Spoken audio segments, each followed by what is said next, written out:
Live from New Delhi, you're watching DD India Global. We'll get you top stories from India and the region. I am Tanvi Taneja. And for news from the rest of the world, I'm joined by my colleague, Caroline Malone from Washington, D.C. Good evening from Delhi, Caroline.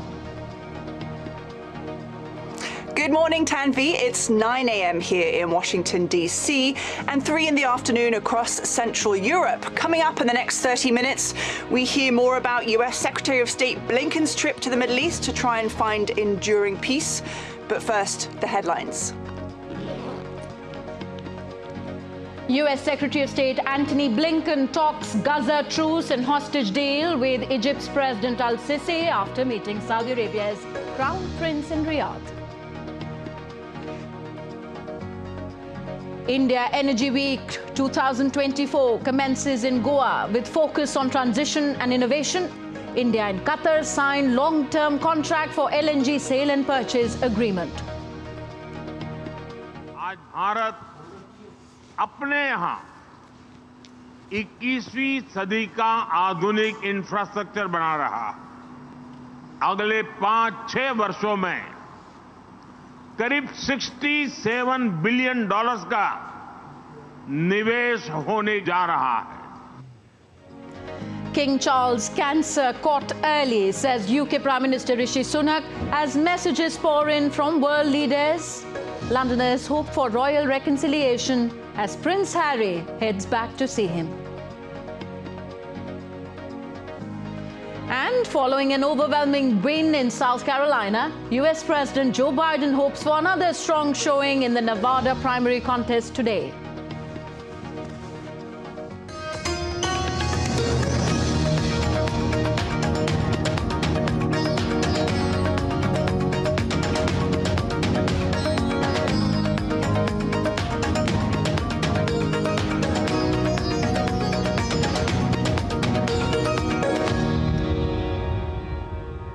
India Energy Week 2024 kick-started in India's southwestern coastal state of Goa today. The event focuses on catalyzing India's energy transition goals towards sustainable sources and the exploration of alternate fuels. DD India's Tapas Bhattacharya has filed us this report. Goa came alive as Prime Minister Narendra Modi inaugurated India Energy Week 2024. Prime Minister Modi welcomed attendees to the second edition of India Energy Week, emphasizing Goa's spirit of hospitality and natural beauty. Noting India's soaring GDP rate surpassing global estimates, he hailed India as the fastest growing economy globally with promising projections for the future. Bharat आज विश्व की सबसे तेज बढ़ती अर्थव्यवस्था है और हाल ही में IMF ने भी ये भविष्यवाणी की है कि हम ऐसे ही तेज गति से आगे बढ़ेंगे। आज पूरी दुनिया के एक्सपर्ट्स ये मान रहे हैं कि भारत जल्द ही विश्व की तीसरी सबसे बड़ी अर्थव्यवस्था बनेगा। Prime Minister Modi outlined the global support for India's biofuel initiatives, with 22 nations and 12 international organizations joining forces. Anticipating a doubling of energy demand by 2045, Prime Minister unveiled India's comprehensive plan to meet this surge while ensuring affordability and sustainability. हम primary energy mix में natural gas को 6% से बढ़ाकर 15% तक करने के लिए प्रयास कर रहे हैं। इसके लिए अगले 5-6 वर्षों में करीब $67 बिलियन का निवेश होने जा रहा है। Prime Minister Modi also inaugurated ONGC Sea Survival Centre, which is designed to train 10 to 15,000 individuals annually. The facility utilizes simulated harsh weather conditions to enhance trainees' sea survival skills. Touching upon India's stride in the green hydrogen sector, PM highlighted the National Green Hydrogen Mission, which will pave the way for India to become a centre of hydrogen production and export. India Energy Week 2024 signifies India's unwavering commitment to drive its energy transition agenda forward. With global collaboration and innovative initiatives, it sets the stage for a sustainable and a prosperous future. With camera person Ajit, this is Taposh Bhattacharya for DD India from Goa. As India continues to make strides in the energy sector, CEOs from around the world are lauding the country's Prime Minister Narendra Modi's mega push. Deputy Chairman of the Board of Verbio, Professor Dr. Oliver in Germany, and CEO of Petronas, Tengku Muhammad Taufik in Malaysia, hailed the works of the Prime Minister. We are here invited by the Honourable Prime Minister Modi for this roundtable discussion, and I think it's a very progressive concept that the Prime Minister is here starting in India to really develop the biofuel area significantly, and you can really see it already on the ground. It's not just that they are talking about things here in India, they really bring the speed on the ground, and that's all based on the guidance of the Prime Minister Modi. We were very privileged to be invited to India Energy Week, and I found this a continuing testimony to his outstanding leadership, particularly in leading us through a very tricky energy transition. And I think with his leadership, I can actually attest, and I shared with him earlier, many economies have policies, fewer economies translate those policies into actions, and even fewer still get results. And today, truly, given the results he shared, India is in good stead to navigate its energy demands while addressing the energy trilemma. India's Minister for Petroleum and Natural Gas, Hardeep Singh Puri, and Qatar's Minister of State for Energy Affairs, Saad Sharida Al Kaabi, held talks on the sidelines of India Energy Week 2024. India and Qatar signed long-term contract for LNG sale and purchase agreement for purchase of around 7.5 million metric tons per annum liquefied natural gas. This contract will provide momentum to India's journey towards energy self-sufficiency and increasing the share of gas in energy mix from 6 to 15% by 2030. India, especially after the Prime Minister and Honourable Minister here have put a plan to really promote and enhance the infrastructure that has been done for gas in India, and also in addition to that, what was actually announced today and has been the plan is to increase the percentage of gas in the energy mix to about 15%, as I recall, which is very important. Additional gas is needed, whether it's from us or others. So chairing this press conference, India's Minister of Petroleum and Natural Gas, Hardeep Singh Puri, said that India's energy story is actually very much part of the global story, and Indian story is a fascinating story for a variety of reasons. Energy story is actually very much a part of the global story. And I think the Indian story is a fascinating story for a variety of reasons. One, unlike some other models where say that capital will only respond to return, we are actually carrying out energy transition. Now, European Union policymakers have initiated final discussions on Tuesday regarding new regulations aimed at boosting local manufacturing of equipment for clean technologies, such as that of solar and wind power, to ensure competitiveness against Chinese and US counterparts.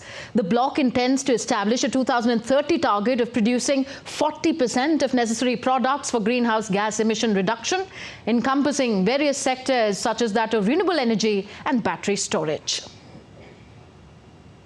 On to West Asia now. In the latest from the Israel-Hamas conflict, Israel continues to hold its military operations in Gaza. An IDF fighter jet targeted and eliminated a terrorist involved in the October 7th attacks. The IDF troops also discovered multiple weapons, explosive devices and ammunition in Khan Yunis area. An enemy spotter who had concealed himself within a compound was also identified and neutralized.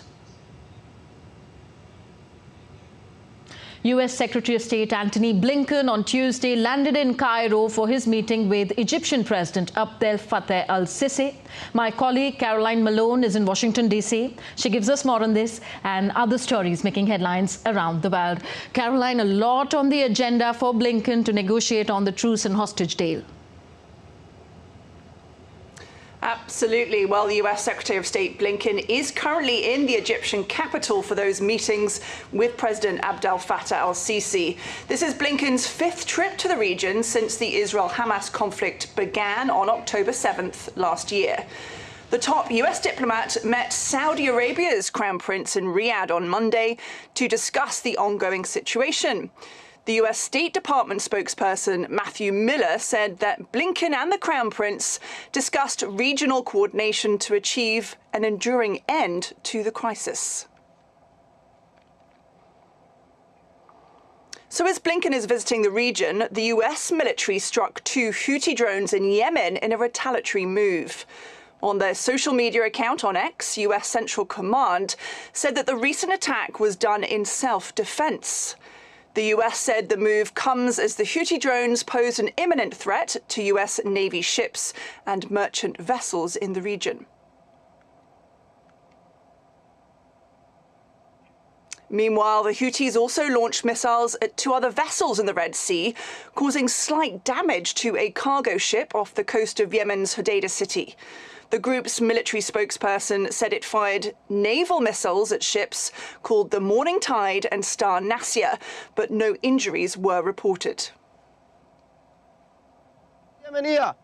The naval forces of the Yemeni armed forces, and with the help of God, we have carried out 2 military operations in the Red Sea. The first targeted the American ship Star Nasir, while the other one targeted the British ship Morning Tide. The 2 ships were targeted using suitable naval missiles, and the strikes were direct and accurate. Well, to the US, and the White House said on Monday that President Joe Biden would veto a standalone House Republican legislation for an aid package to Israel. But the US president has accused Republicans of a cynical political maneuver as the White House pushes for a broader measure to extend financial assistance to Ukraine and Israel, while also providing new funds for border security. The $118 billion spending bill would also provide humanitarian assistance to civilians affected by global conflicts.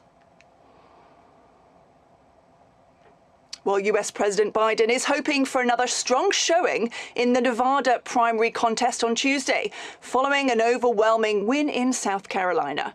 Republican voters in the state are also choosing their candidate this week, but it's causing some confusion. DD India's Nick Harper reports. Southwestern state of Nevada is the 2nd US state to pick which Democrat they want leading the fight for the White House this November. Incumbent President Joe Biden faces no meaningful challenge, but turnout will again be watched closely as a sign for how much enthusiasm there is for the president. He's faced criticism in recent months about his age, now 81, and for his handling of the economy, immigration and conflicts in Ukraine and the Middle East. All of that has meant low approval ratings that have dogged his campaign. But the first state primary vote on Saturday in South Carolina saw Biden capture more than 96% of the vote. His team are hoping for similar strong support in Nevada.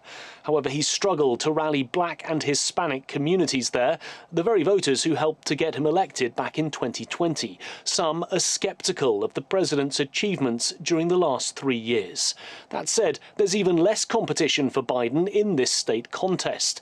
Democratic lawmaker Dean Phillips, who's challenging Biden, has been unable to get enough support to get on the ballot in Nevada.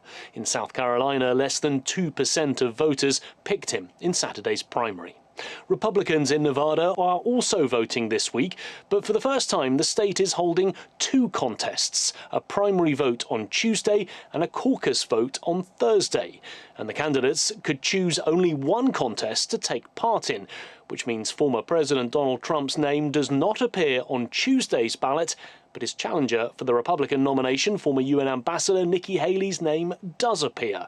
And then in Thursday's caucus, Trump will be listed on the ballot papers, but Haley won't, leaving Republican voters scratching their heads and throwing up questions about how much the Republican results this week will really matter or even make sense.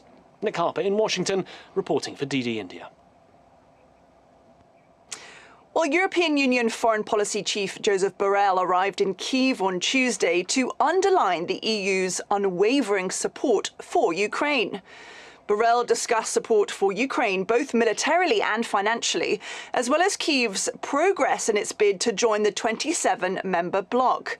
The European Union approved $54 billion for Ukraine last week in a major boost for Kyiv, which otherwise depends heavily on its Western allies for military and financial support. Well, Serbia's parliament met for the first time amid protests from opposition lawmakers who are disputing the December election results, which were also criticised by international observers. President Vucic's party won, but allegations of media bias and voting irregularities persist. Opposition members protested during the session, accusing the government of election fraud. Since the election, protesters have demanded a new vote and have continued with allegations of suppression of media freedom and corruption against Vucic and his party. Well, UK Prime Minister Rishi Sunak has said he is in regular contact with King Charles, who is being treated for cancer, and the whole country is hoping the king will make a full recovery. Visitors outside Buckingham Palace on Tuesday also praised King Charles for sharing his cancer diagnosis publicly and wished him well. King Charles's younger son, Prince Harry, is visiting London to check on his ailing father. This has sparked hope among fans in London for a possible reconciliation between the two. Meanwhile, heir to the throne, Prince William, is expected to step up to fulfil some of the monarch's duties until the king recovers.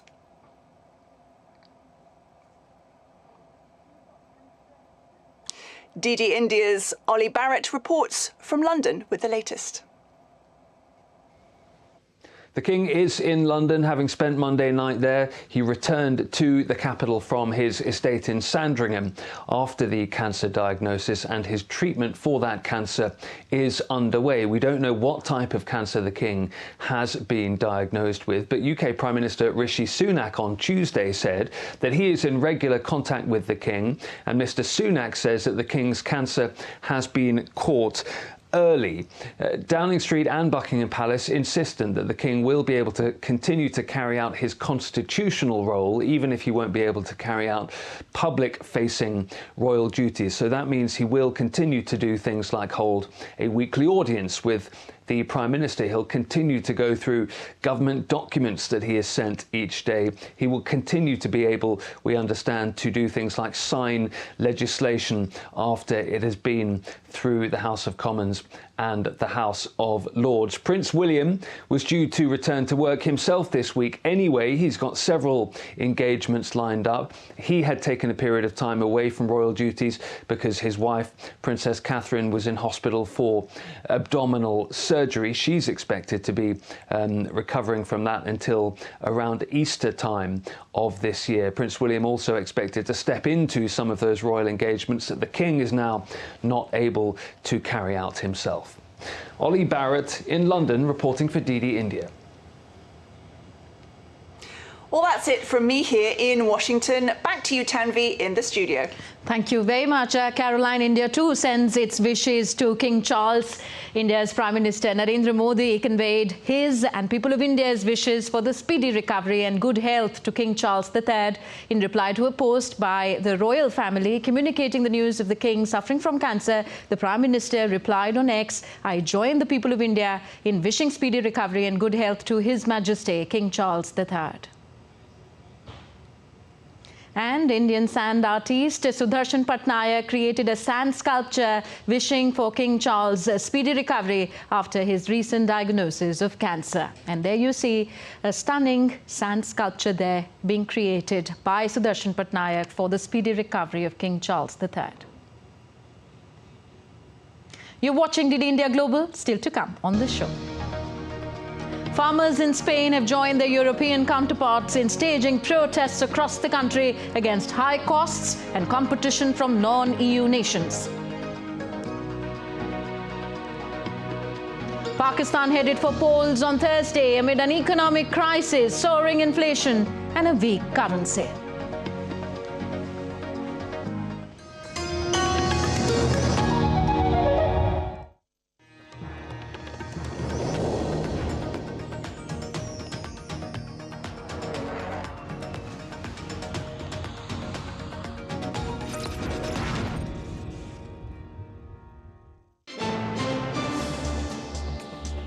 voice of a rising aspirational world.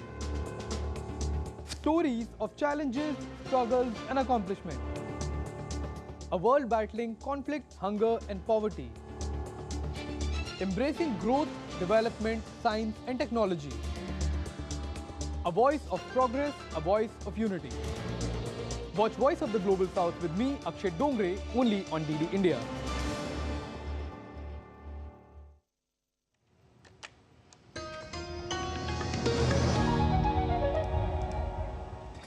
Welcome back. You're watching DD India Global. I am Tanvi Taneja. India's External Affairs Minister spoke with Poland's Foreign Minister Radek Sikorski today. Both leaders held discussion on the Ukraine conflict and the situation in Europe. External Affairs Minister said that he looks forward to work with his Polish counterpart on deepening bilateral ties. More from India. In the state of Uttarakhand, Chief Minister Pushkar Singh Dhami today tabled the Uniform Civil Code UCC bill in the State Legislative Assembly. Discussion on the bill is currently underway. After the Assembly passes the bill and it becomes an act, Uttarakhand will become the first Indian state post-independence to implement the Uniform Civil Code. Some of the key proposals put forth by the committee include polygamy, prohibition and child marriage, uniform age for girls' marriage across all religions. On the fifth day of India's budget session of Parliament, the lower house passed the Jammu and Kashmir Local Bodies Laws Amendment Bill 2024. The legislation is intended to provide reservation to other backward classes, OBCs, in the panchayats and the municipalities in the Union Territory of Jammu and Kashmir, and to bring consistency in the local bodies laws with the provisions of the Constitution.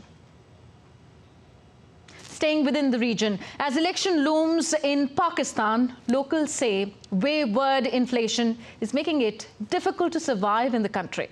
The first general election since 2018 will take place on Thursday amid an economic crisis, soaring inflation and a weak currency, while navigating a recovery path under a $3 billion International Monetary Fund bailout. The hovering inflation has led local store owners to raise prices 4 times in the past 2 years to compensate for the soaring costs. And now we take a look at other stories making news around the world. Spanish farmers blocked traffic on some of the country's main highways on Tuesday. The farmers joined colleagues in other European countries, including France, Belgium, Italy and Portugal, in protesting against high costs, bureaucracy and competition from non-EU nations. A man who was trying to save his dog from a flooded Pacoima wash in Los Angeles in the United States was rescued on Monday. The man was plucked out of the river by firefighters on a helicopter while the dog swam safely to the shore. Los Angeles has been experiencing intense flooding over the last 48 hours. Kenyan cult leader Paul Mackenzie and 29 associates were charged with the murder of 191 children on Tuesday. Prosecutors said that Mackenzie ordered his followers to starve themselves and their children to death so that they could go to heaven before the world ended. More than 400 bodies were exhumed from the Shakahola forest in Kenya. A pod of killer whales appeared to be trapped in drift ice off the coast of Hokkaido in northern Japan on Tuesday. The group of at least 10 whales was seen struggling in the ice about 1 kilometer off of Rausu. They were clustered together and appeared to be sticking their heads out of the water to breathe. The authorities reported that the drift ice had been moving southward and reached the coast of Rausu. Now, as winter descends upon Dachigam National Park in India's Jammu and Kashmir, Himalayan black bears are receiving special high-energy diets prepared by dedicated conservationists. From porridge filled with eggs, jaggery and dry fruits, to honey-coated Indian bread and apples, every meal ensures that these bears' vitality for their upcoming hibernation is there. In a land where winters are harsh, this is a story of compassion and resilience, offering hope for both humans and wildlife in the face of challenges of climate change. That's all for this edition of DD India Global. Do let us know your thoughts on the news of the day. You can connect with us on Facebook, X and Instagram at DD India Live. You can also find us online at ddindia.co.in. I'm Tanvi Taneja from my entire team in New Delhi. Thank you for watching. Namaskar.